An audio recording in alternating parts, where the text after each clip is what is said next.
Voice of Yoga. Welcome to the Institute for Personal Development, Kriya Yoga Ashram, where total consciousness is the new frontier. Kriya Yoga is union of the individual with the divine. Join us as we explore the practices to initiate this process. Good morning. Welcome to the Voice of Yoga. Let's talk consciousness. I am your hostess, Lisa Winton, and with me is Kenny Toy, also known as Swami Jayananda, founder of the Institute for Personal Development, located here in Hampton, New Hampshire. Good morning, Swami. Thank you for being here today. How are you? Good morning. I'm doing pretty good today. How about you? I'm doing great today, too. Thanks for asking. And we'd like to thank you all for tuning in. Today on The Voice of Yoga, we will talk about the power discovered in conscious awareness of the divine mind functioning everywhere, always.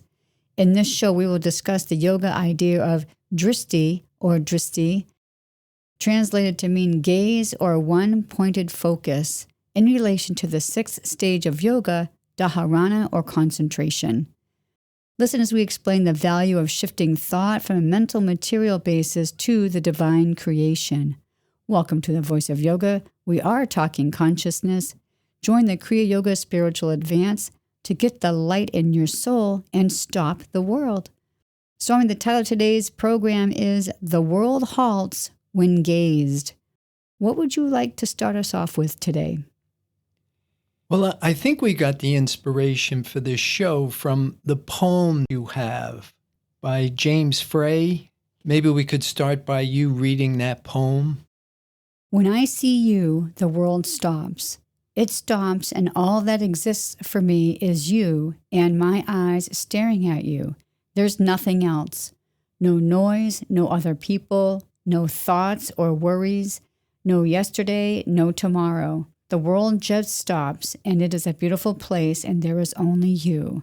End of the poem.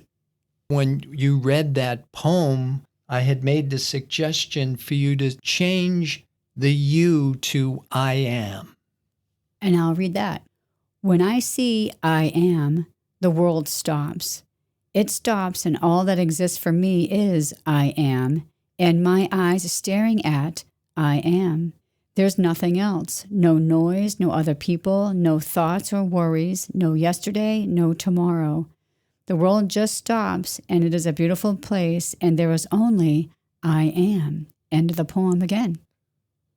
The interesting thing about this is we actually got the title of this show from your notes, where you had written down, "The world halts before our gaze."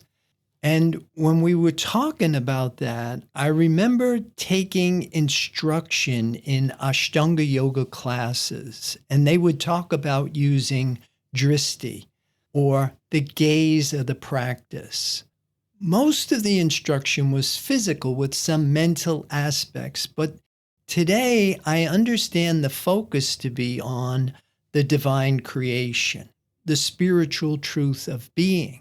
However, when I reviewed my Kriya Yoga notes and understanding about what in Kriya Yoga is called pratyahara, sense withdrawal, Kriyananda used the term drista, translates to mean visible to everyone.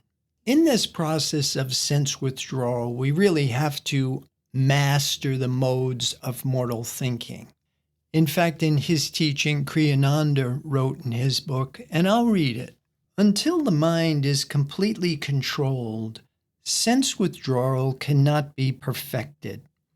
Without the perfection of sense withdrawal, you cannot attain samadhi. Without samadhi, there is no permanent happiness. When sense withdrawal has been mastered, concentration, meditation, and samadhi are very easily mastered.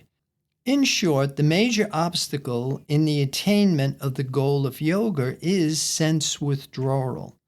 The first abiding rule of yoga is the ability to control the sense organs, and in the control of the sense organs, you dissolve away the dark desires lurking within. These deep desires need to be dissolved away, for they destroy discernment and consequently knowledge. In short, the foe is to be subdued. The foe, the enemy, is craving. End of the quote. In her teaching, Mary Baker Eddy really insists on living above corporeal sense. The major difference I found between Kriya Yoga and Christian Science is Mary Baker Eddy doesn't stop at sense withdrawal. She also includes and correct it. Healing becomes the litmus test of what am I conscious of. Most of the instruction in yoga today and in most spiritual communities is really physical with some mental aspects. But today I understand the focus to be on the divine creation, the spiritual truth of being. For me, the gaze marks the shift from mental material awareness to spiritual understanding, the surrender of my will, personal sense, at my highest understanding of right, to let divine mind do its knowing in my awareness. And so, how does this stop the world? The world is a mental image, and the world mind functioning as corporeal sense, which is in constant change. The mortal mind can't free itself from its own creation. But when thought is stopped or suspended, with it ceases the sensations. But this inactivity doesn't go far enough to halt the world. What is needed is the gaze. Conscious awareness of the divine truth dissolves the illusion of mental material energy. This is the end of the world as we know it.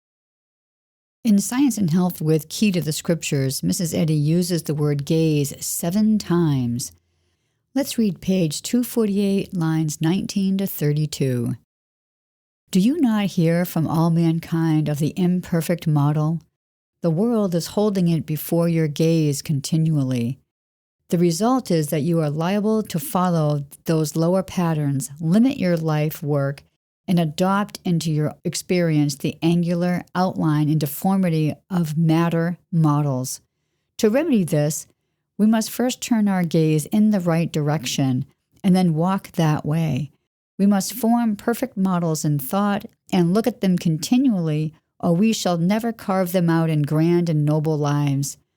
Let unselfishness, goodness, mercy, justice, health, holiness, love, the kingdom of heaven, reign within us, and sin, disease, and death will diminish until they finally disappear. End of the quote. Swami, do you have any thoughts? Well, I think it's most important to understand what Mrs. Eddy means when she said, we must form perfect models in thought and look at them continually. We have to understand thinking, working with the mind that can't bring forth the divine image is not what she's talking about. She's not talking about positive thinking here. If we do anything with human thought, personal sense, it could be done for good or for bad. We have to understand the difference between thinking and knowing. And this is where we can apply this word gaze. What is the gaze? What is the difference between gazing, thinking, and knowing? Well, gazing is really where we learn first how to stop thinking and make our mind an avenue of awareness for the omnipresent divine mind. Divine mind is everywhere, always functioning. It's pouring forth its divine creation, which is perfect. The minute we think, we are in the mind that can't bring forth the divine image. It's why in the Bible it says, except the Lord build the house, they labor in vain that build it. Human thought is under karmic law, which is driven by the belief in two powers. So you're under material law. Your thoughts, even your good thoughts, have a complementary, unmanifested, bad part that come with it. That's the nature of the beast, the cycle of death and rebirth. In order for us to become free from this karmic law, we have to be born again of spirit. We have to learn how to control how we think and then eventually stop thinking and activate spiritual sense, our 7 spiritual senses. This is what the Bible called repent, think differently. And in Kriya Yoga, we would call that meditate. After a while, you start to see it's not just words in a book, but there are direct experiences that accompany this. We initiate a process that has an evidence procedure. We graduate from thinking with 5 corporeal senses to knowing with 7 spiritual senses.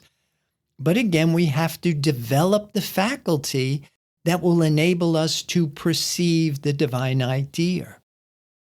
I find it very interesting when you research the phrase gazing. Spiritually, it means to deeply contemplate. And then when we understand what Mary Baker Eddy is saying when she says we must form perfect models in thought and look at them continually, that to me is like the recipe for self-healing, especially when she says sin, disease, and death will diminish until they finally disappear. Here she's giving us the steps right there for our own self-healing.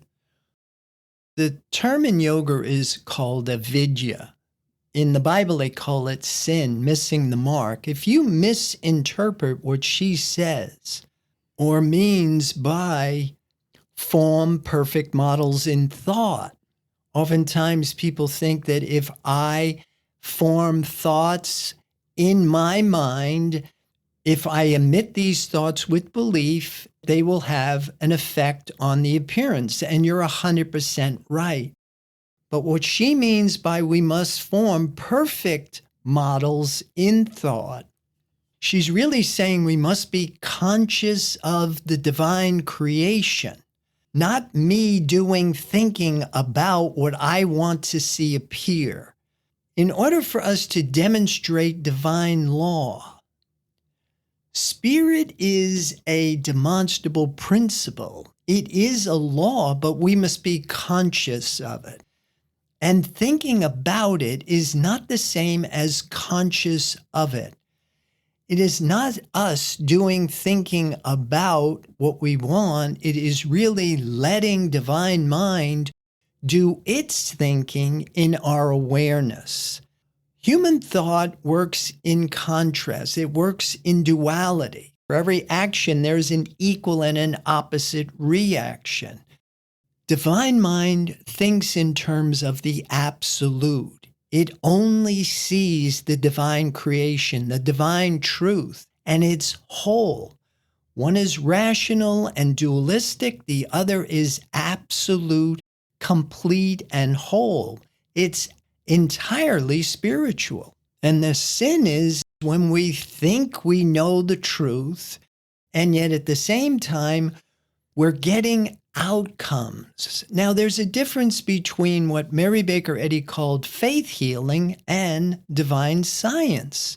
You can change finite bad to finite good with thought and belief, but you're still under the law of karma. You're still susceptible to the laws of matter. To be free from karmic law, we have to think differently. We have to know the truth, not think the truth, which means we must know ourselves in the way we are known by the Creator, which is spirit.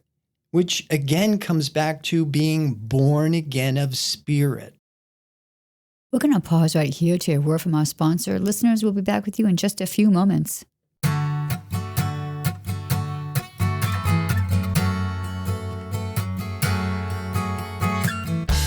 Institute for Personal Development Incorporated is a Kriya Yoga ashram offering yoga classes in all 8 stages of Kriya Yoga, including classes, personal training, teacher training, residential program, online live classes, and online products for self-discovery and transformation. Discover, learn, and practice one of the oldest and purest forms of yoga, Kriya Yoga, by uniting ancient religion with modern science. Visit www.ipdtransform.com. Namaste.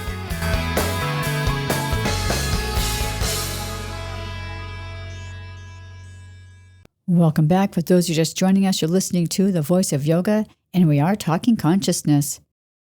We're going to read again from Science and Health with Key to the Scriptures. We're going to start on page 261, line 24, and we're going to continue to page 262, lines 1 to 23. I'll start reading it. Breaking away from the mutations of time and sense, you will neither lose the solid objects and ends of life nor your own identity. Fixing your gaze on the realities supernal, you will rise to the spiritual consciousness of being, even as the bird which has burst from the egg and preens its wings for a skyward flight. We should forget our bodies in remembering good and the human race. Good demands of man every hour in which to work out the problem of being. Consecration to good does not lessen man's dependence on God, but heightens it.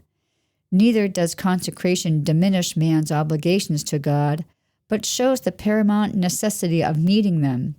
Christian Science takes not from the perfection of God, but it ascribes to him the entire glory.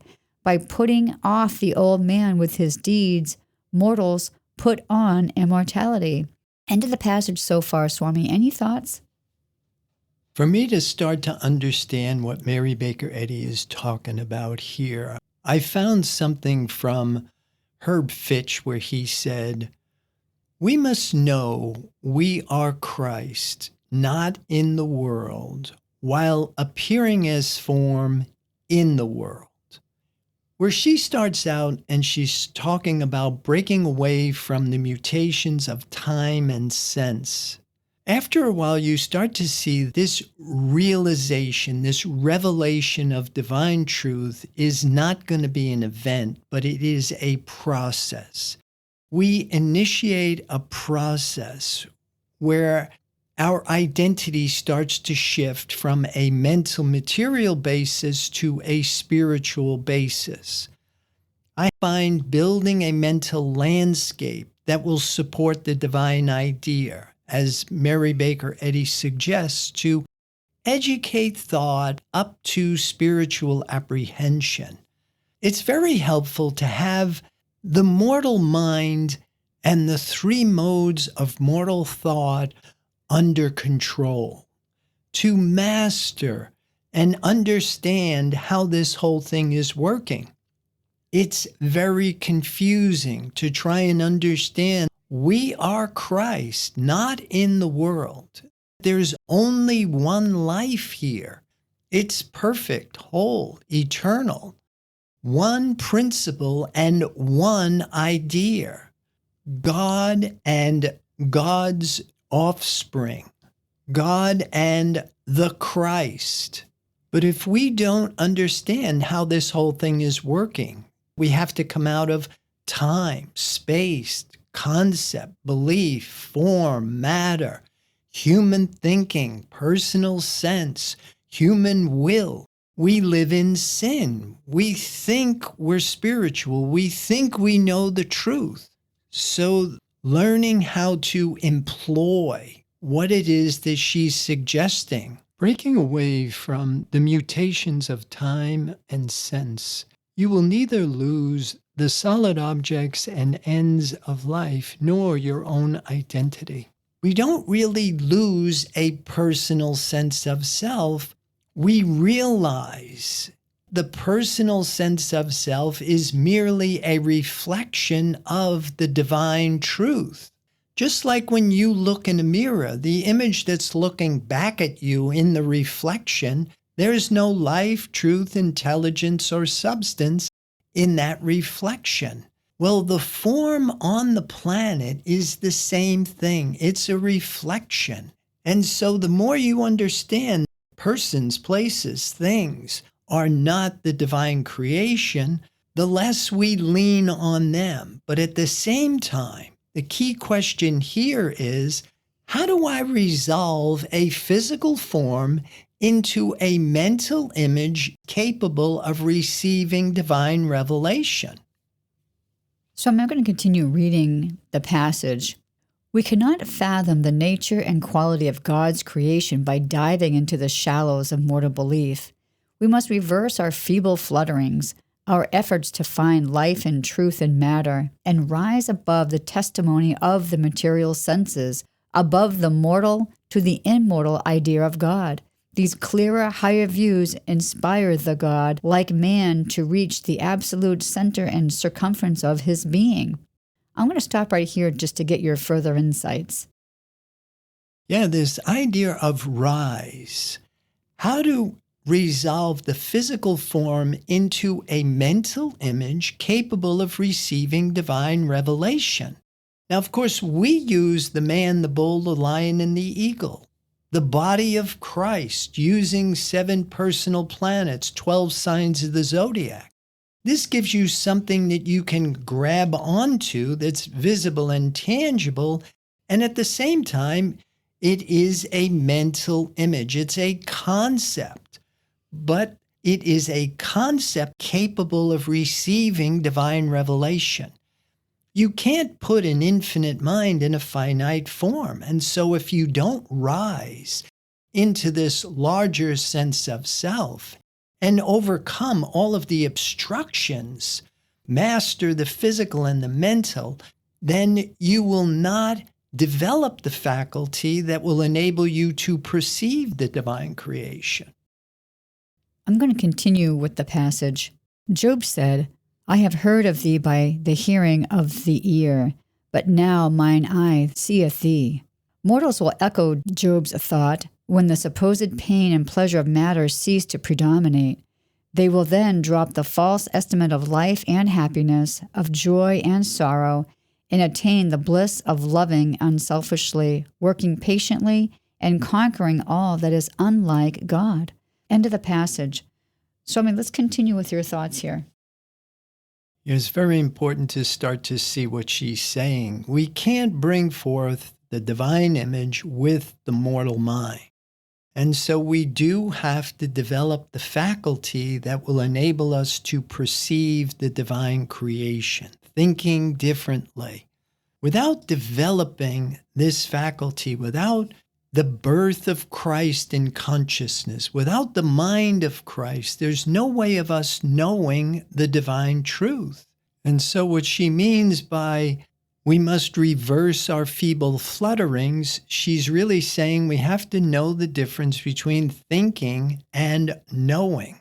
The activity of divine mind in the absolute and mortal mind in the mental material world of energy, the false sense of existence. So stop the world. I want to get off.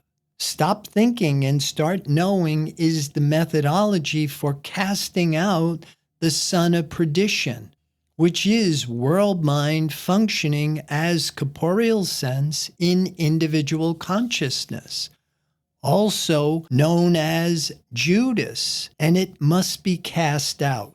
Truth in consciousness resolves things into thoughts and exchanges the objects of sense for the divine idea. So Swami, help us with this methodology.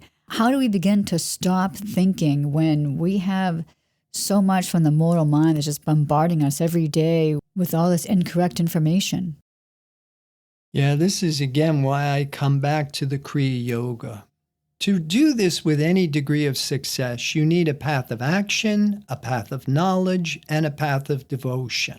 Your path of action is going to start with things like yama, niyama, asana, things that we can and we must do, skillful use of thought, skillful use of breath, skillful use of water, skillful use of food, skillful use of exercise, just for openness. We have to attune the mind-body complex to the divine idea and understand the mortal mind, the mind we are using to get us through this lifetime, is incapable of perceiving the divine idea. So initially you start with a belief in the divine idea. You're groping, but you will learn your belief in divine truth will graduate to faith. Faith is the substance of things hoped for, the evidence of things unseen. Faith is where your belief in divine truth is starting to affect the testimony of your corporeal senses. You're starting to see spirit is a power, but we must be conscious of it in order to activate it in experience. And it's very complicated. Start somewhere.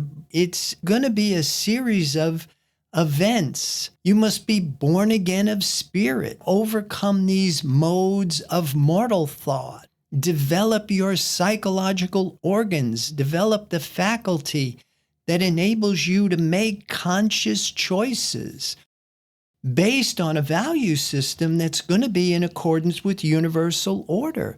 There's an infinite number of ways this goes wrong, but there's really only one way it goes right. And if you miss one little detail, I think about the Ben Franklin, for the want of a nail, a shoe is lost. For the want of a shoe, a horse is lost. For the want of a horse, a rider is lost. For the want of a rider, a platoon is lost. For the want of a platoon, a battle is lost. For the want of a battle, the war is lost. Something as monumental as the loss of a war is traced back to something as insignificant as the loss of a nail on a shoe.